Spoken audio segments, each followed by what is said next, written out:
The story you're about to hear is not just scary, it's true. In a small village surrounded by ancient forests, three friends named Ahmad, Layla, and Sammy began to notice something strange. Every night, children's toys were disappearing from homes. Not stolen, simply vanishing into thin air. First, a wooden horse went missing, then a handmade doll, and then an entire box of marbles. Parents accused one another of theft, but the children whispered a different story.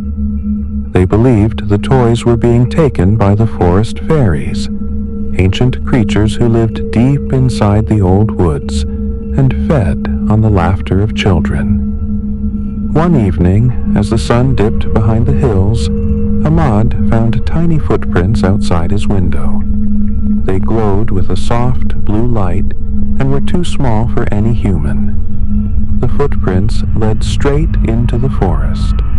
The deeper they walked into the forest, the stranger everything became. The wind made no sound.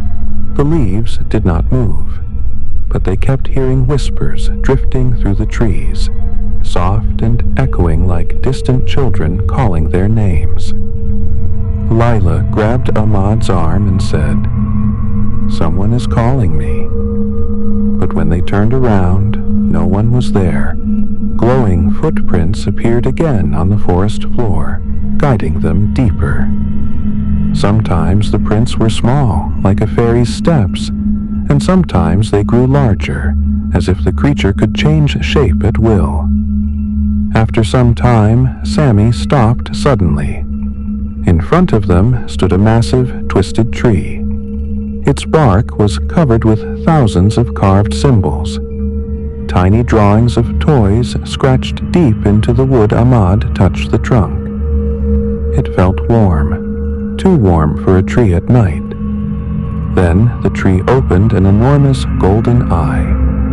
The children froze as a deep, trembling voice rose from inside the trunk. "Return what was mine, or I will take what is yours." The eye closed as if nothing had happened. The forest fell silent again. Sammy whispered, "Fairies aren't supposed to be like this. This thing is angry." But the glowing footprints brightened and continued forward, and despite their fear, they followed. After hours of walking, the forest opened into a hidden clearing that none of them had seen before. In the center stood a ruined stone circle surrounded by thousands of shattered toy pieces floating in the air. The toys twisted slowly, frozen in an eerie, silent storm. Sitting on a broken stone throne was a fairy, but she was nothing like the beautiful creatures from stories. Her wings were torn, her skin cracked like old tree bark. Her eyes hollow and shining with an unnatural light. When she saw the children, she smiled with a sharp, unsettling grin. "Humans," she whispered. "You think we are small and harmless." She rose slowly, and the broken toys around her began to spin faster. "Your people imprisoned us here long ago, so we fed on what remained. Your laughter, your memories, your joy. And when it was not enough, we took your toys. Because when a child cries, their tears give us strength." Layla stepped back and asked, "Why are you doing this?" The fairy tilted her head. "Because I am not alone." She pointed behind the children. The shadows shifted. A second fairy emerged, larger and monstrous, its wings made of smoke and its body twisting like a nightmare given shape. Its eyes burned like embers. The first fairy whispered, "He is awake now." A cold wind blew across the clearing, and the moonlight dimmed as the creature approached.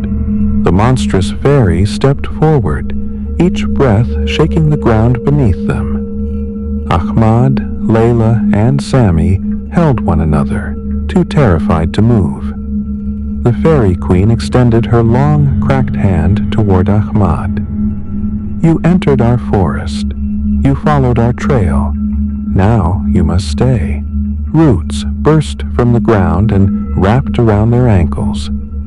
The children screamed as the vines pulled them toward the stone circle. The toys around them spun violently, cracking, breaking, and releasing strange glowing dust. Suddenly, Layla noticed something. Whenever the monstrous fairy came closer, the glow dust dimmed. Whatever the creature touched, it drained. It feeds on the forest itself, she said. If it grows stronger, nothing will survive.